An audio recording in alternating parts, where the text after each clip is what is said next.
وكنت انا يعني الطفل المدلل بتاعهم، وفجأة انقلبوا. يعني هم مسيحيين يقول لك اللي عنده سيد ما عنده صحة، هذول عندهم السيادة يسلطوا بهم، بالاضافة الى اخوتنا العرب سلطوا علينا الاذاعات بتاعتهم بدنا احنا. سيف الاسلام القذافي يتحدث على يعني يقول لك كنا بنشتري المشايخ الذين ياتون الى ليبيا. له ان يكون ما يقول، لكن انا اتحدى اي مخلوق ان يقول بانه بفضل الله تبارك وتعالى اعطاني جنيها ليبيا واحدا او دولارا واحدا بفضل الله تبارك وتعالى، وانما ذهبت داعيا الى الله عز وجل في رمضان، وذهبنا ايضا في هذه المجموعة التي عرضت صورتها مع مجموعة من اهل العلم، كنا نتحرك سويا بفضل الله تبارك وتعالى، وابى اي واحد فينا ان يكون بمفرده في هذا اللقاء.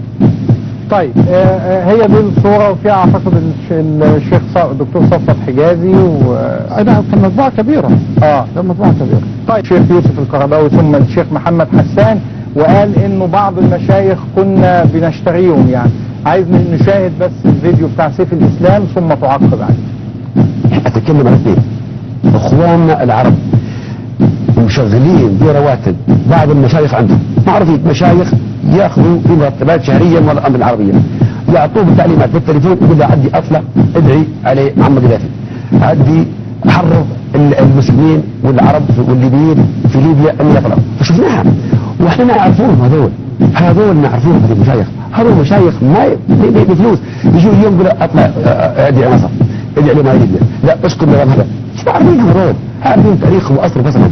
ما هو لما كانت الايام كويسه كانوا يجونا وياكلوا يشربوا عندنا، وكانوا يتبلقون عندنا ويلعقون احذيتنا، ما كنا نعرفوهم، ما هم مصورين يصور معانا، وكانوا يجوني، وكنت انا يعني الطفل المدلل بتاعهم، وفجأة انقلبوا.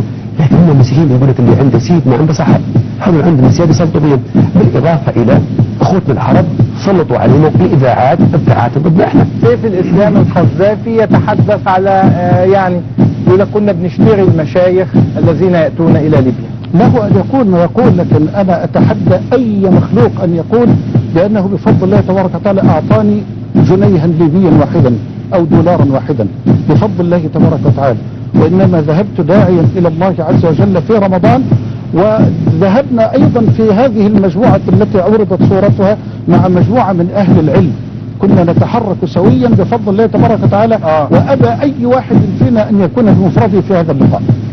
طيب هي دي الصورة، وفيها اعتقد الشيخ الدكتور صفوت حجازي انا كان مجموعة كبيرة. كان مجموعة كبيرة. طيب الشيخ يوسف القرضاوي ثم الشيخ محمد حسان، وقال انه بعض المشايخ كنا بنشتريهم. يعني عايز نشاهد بس الفيديو بتاع سيف الاسلام ثم تعقب عليه.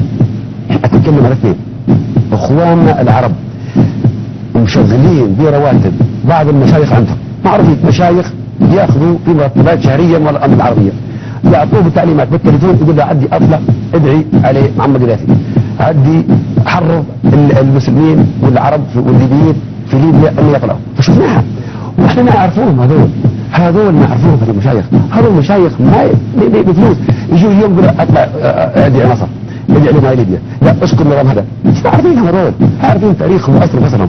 ما هو لما كانت الايام كويسه كانوا يجونا وياكلوا يشربوا عندنا، وكانوا يتبلقون عندنا ويلعقون احذيتنا، ما كنا نعرفوهم، ما هم مصورين يصور معانا، وكانوا يجوني، وكنت انا يعني الطفل المدلل بتاعهم، وفجأة انقلبوا. لكن هم مسيحيين يقول لك اللي عنده سيد ما عنده صحة، هذول عندهم السيادة يسلطوا بهم، بالاضافة الى اخوتنا العرب سلطوا علينا الاذاعات بتاعتهم بدنا احنا. سيف الاسلام القذافي يتحدث على يعني يقول لك كنا بنشتري المشايخ الذين ياتون الى ليبيا. له ان يقول ما يقول، لكن انا اتحدى اي مخلوق ان يقول بانه بفضل الله تبارك وتعالى اعطاني جنيها ليبيا واحدا او دولارا واحدا بفضل الله تبارك وتعالى، وانما ذهبت داعيا الى الله عز وجل في رمضان، وذهبنا ايضا في هذه المجموعة التي عرضت صورتها مع مجموعة من اهل العلم، كنا نتحرك سويا بفضل الله تبارك وتعالى، وابى اي واحد فينا ان يكون بمفرده في هذا اللقاء. طيب هي دي الصورة، وفيها اعتقد الشيخ الدكتور صفوت. ما انا الا رجل كل ما اتمناه ان اقوم على التوحيد وان اقيم الناس على